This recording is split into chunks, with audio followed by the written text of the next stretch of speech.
So, yeah, I'm sorry. So we'll call to order the meeting of the Planning and Development Committee, Stephenson County Board, Monday, November 4th.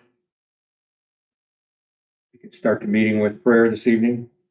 Heavenly Father, we thank you for each one of the members here. We thank you for each of the participants. We ask that with your presence in the room tonight would guide us and give us direction as we strive to do the best for our constituents in Stephenson County. In Jesus' name. Approval of the agenda. Motion and a second. Motion by Baker, second by Hart. Any questions? Any changes? All in favor, signify by saying aye. Aye. Aye. Any opposed? Carried. Minutes of the previous meeting are in your packet. Motion to approve. Motion to approve by Baker. Second. Second by Hart. All in favor, signify by saying aye. Aye. Any opposed? Carries as well. Approval of claims. We have claims totaling $2,152.80. Majority of that going back to the county for mowing of the various sites that we. Motion to approve. Or motion by Hart, second by Whalen. Any comments? All those in favor signify by saying aye as well. Aye. Same sign. Carried. Comment? See none. To the committee and start.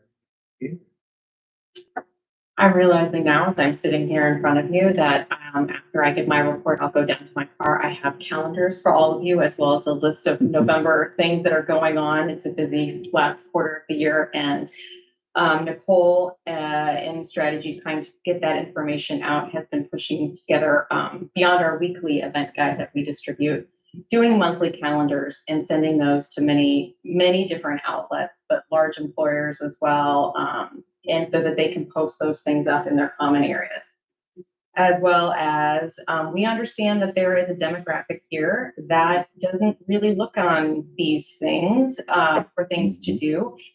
They look on a more the paper calendar. So she has put together a paper calendar for 2025. You see traditional kind of in the grid.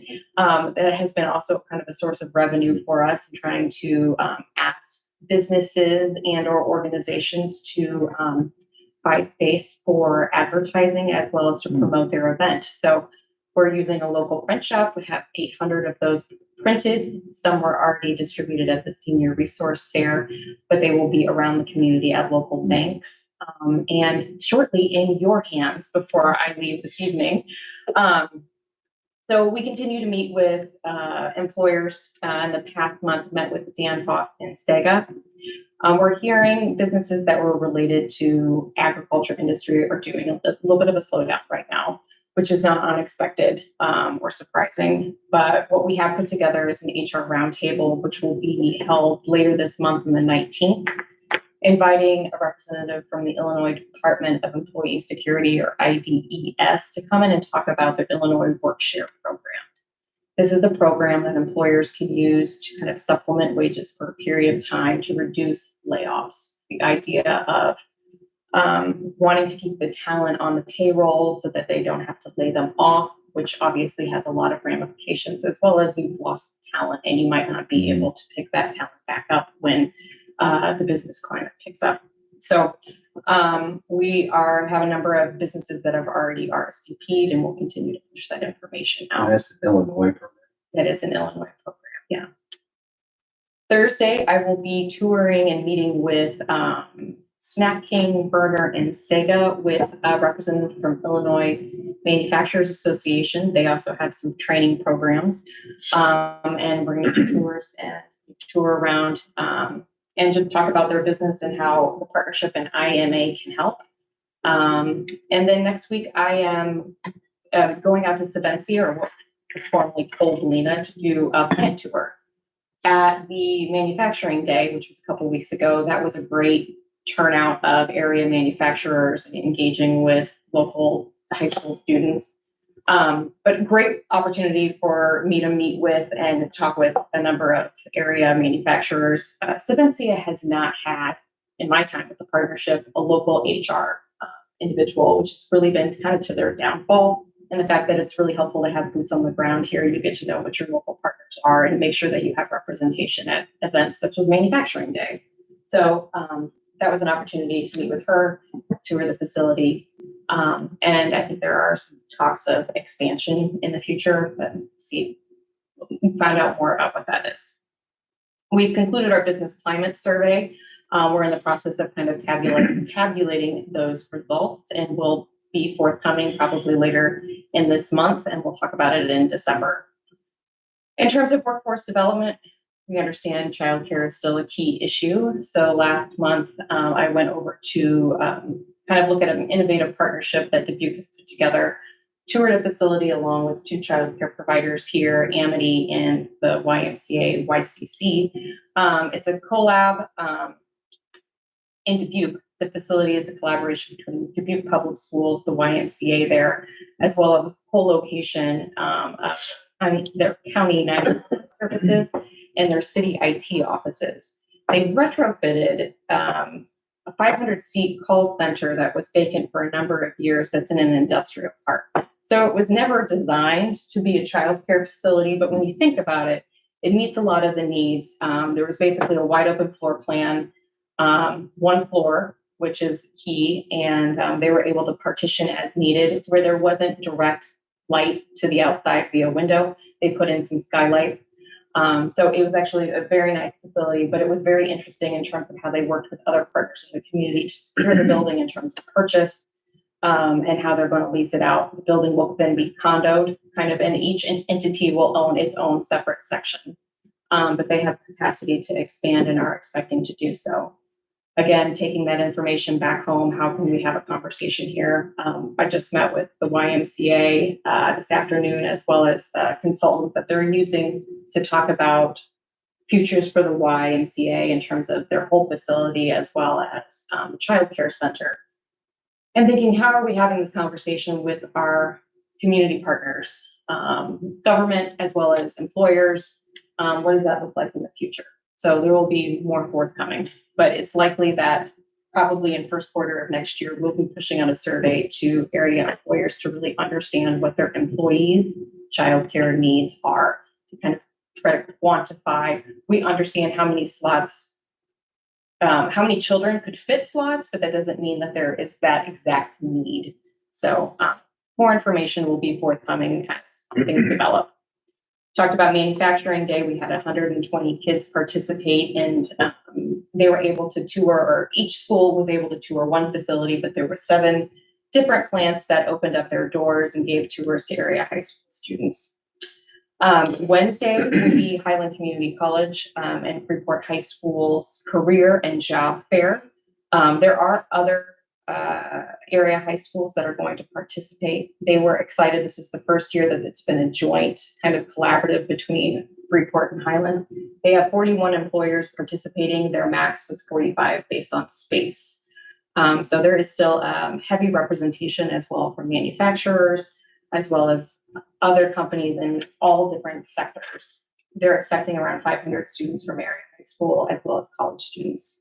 So upcoming events before we close out the year, December 6th will be the Northwest Illinois Ag Industry Expo at Highland Community College. Again, this is going to be something similar to Manufacturing Day, but geared more towards ag-based businesses and not just manufacturers.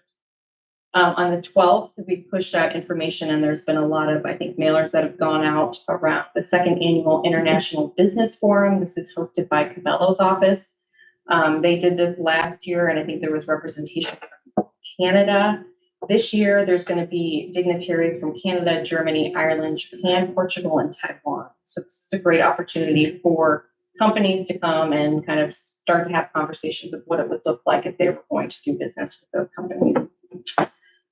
In terms of business attraction, we continue to work with 360 DMG, that is the owner of the parcel at Mill Race. They have contacted another builder who is providing a cost estimate. That cost estimate has been sent over to their banker reviewing financing options. We submitted a couple weeks ago a grant application to DCEO for a site readiness planning grant.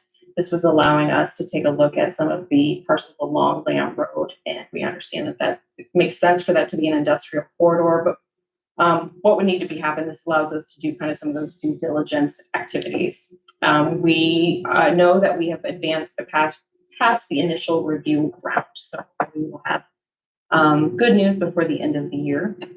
We were able to respond to one RFI from Intersect Illinois last week and submitted an existing building along the former KST building. They were looking for an existing facility. That building has probably some of the largest space available, or the most space available, over 200,000 square feet. And I'm working on a small business scale. I'm working with a former Freeporter who was based in Chicago as a furniture manufacturing business who has relocated back to the area and setting up shop, wanting to be closer to family. In terms of the enterprise zone expansion, as you can see in future agenda items, this is the time, the past 6 weeks or so, we've been taking this around to this enterprise zone expansion ordinance and resolution to all the units of government. It's also going to be read for the second time at City Council this evening. We held a public hearing on October 19th, and there was no opposition to the project. Upcoming in terms of small business development and support, we will have our base camp beginning in late January. So you will see promotion about that event. We will also be holding kind of a one-off class on accounting practices and financial statements on November 6th, so Wednesday. And upcoming Mistletoe Walk and December 13th is Christmas Wizards. It's a Trans-Siberian Orchestra tribute band at the Masonic Temple. The other got canceled or postponed, so you'll hear about that again in the first quarter of next year. What questions? What was the name of it again? The Christmas Wizards. It's a Trans-Siberian Orchestra. I know. Yep, Yeah. okay. It's like that, Oh. but not them. Cover band. Probably, yeah. No comments, we'll move on to, thank you very much. Oh, sure. Thank you. Tony, $39,384.20 was deposited for the month of October. Total to date is $193, $128.36. So we're way over our $120,000 projected, which is good. Building permits have been down though. It doesn't seem like people are building as much. I think I said that last month. We have issued one code floodway violation this month. Nicole and I attended the IACZO fall conference. Discussion took place on new building code regulations for counties that do not have building codes. What happens when the county board votes opposite of the recommendation of the ZBA, and general issues that are occurring within other counties around the state. We also learned that the county board does not have authority to deny any special use that the zoning board of appeals has approved. I'd like to look into this some more, but that's an attorney had brought this up at the conference. So this is something I want to ask, our not our code enforcement, but our hearing officers as well. We had a meeting with Aaron Zito and David Kurlinkus with Sosnowski and Zito to discuss the position of the hearing officer. That went really well. David Kurlinkus will be the hearing officer for the county. Nicole and I will be attending a hearing in the future with Attorney Kurlinkus that he presides over in South Beloit. So we'll get to have a feel of how they're held. I'm hoping to reach out to maybe the environmental health department, animal control, any department that can use this position in the county if they'd like to go, or we could ask if it could be reported. We have been seeing an increase in misinformation from realtors lately.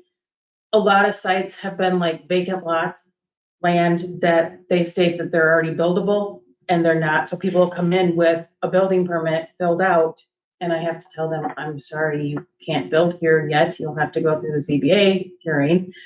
And then they aren't happy with that. We've had some people come in and they're trying to do an event venue because it was in the listing, or a building that's already on a parcel that they can turning that they can live in right away, things like that. Just so I'm trying to work with area realtors to tell them, you know, maybe just check with us every now and then to get what can and cannot be taking place on that parcel before zoning happens. We've also performed field work, completing inspections and more occupancy certificates. I've been working with 2 other solar companies on their permitting of sites in the county. And as I stated last month, our code revision has been started. We continue to make suggestions and additions with David Vogt and Eric Borneman that may help with the process. Anything else? Do you want to discuss the email that everyone's received? I know I had a couple people ask me. Yeah, I'd like. Okay, the email, I'm not sure who all has received it. It started, Mr. and Mrs. Foster came in for a building permit. They were going to put up a gaming lounge. They're all the distance away from where they need to be for a gaming lounge. They got the proper permits. They went through environmental health, had a soil boring completed, and then they were told, since they were 1,000 feet within the municipality of the sewer and water, that they couldn't have a well and septic. There is a variance process they could go through. I personally don't know why they're not being allowed to go through the variance. In her email, it states that a meeting, I'm sorry, I don't know if I don't have that email. But it states, oh yes, I do, about a meeting that's coming up. And I explained to her tonight on the phone that it's not a county board matter. And she was confused, getting it confused with like city council. And so I told her it would be an environmental health issue and that she would have to take it in front of the county board. And then she did say that she had talked with Mr. Helms and the Board of Health would be the best place. So that's the meeting she's looking to go to and speaking her piece there. So I just had some people called me, emailed me about it. So just thought Is that a regular meeting that they have? I know nothing about the Board of Health. I just know that variances are allowed. It's been allowed before, they've been granted before. With his case, he has within X amount of feet a parcel that he would have to purchase to get the well and water and sewer to go through. Well, they don't want to purchase a $20,000 piece of land just to put, when they could put a well and septic in. So. I drive by that spot all the time. Makes no sense to me. Right. I mean, he went through the process of getting a soil boring. Why pay the $250 if you can't, you're gonna deny a septic, so. That's all I know. I don't know anything else. I just thought I'd kind of clear the air. So that won't come in front of you? No, that will not come, it will not come in front of the county board, the zoning board of appeals. It will be directly with EH and the Board of Health. Yeah. Thank you. Okay, thank you. Moving on, I do not have a report from Soil and Water. If there's anything from Recreation and Trails. We did meet last month. I believe I've mentioned this about the, don't necessarily want to call it ordinance, it's technically not, but, they have prohibited the use of vehicles on the trail. Working for the 2025 budget. Not a whole lot was discussed. A lot of maintenance needs, bridge repairs, things. Thank you.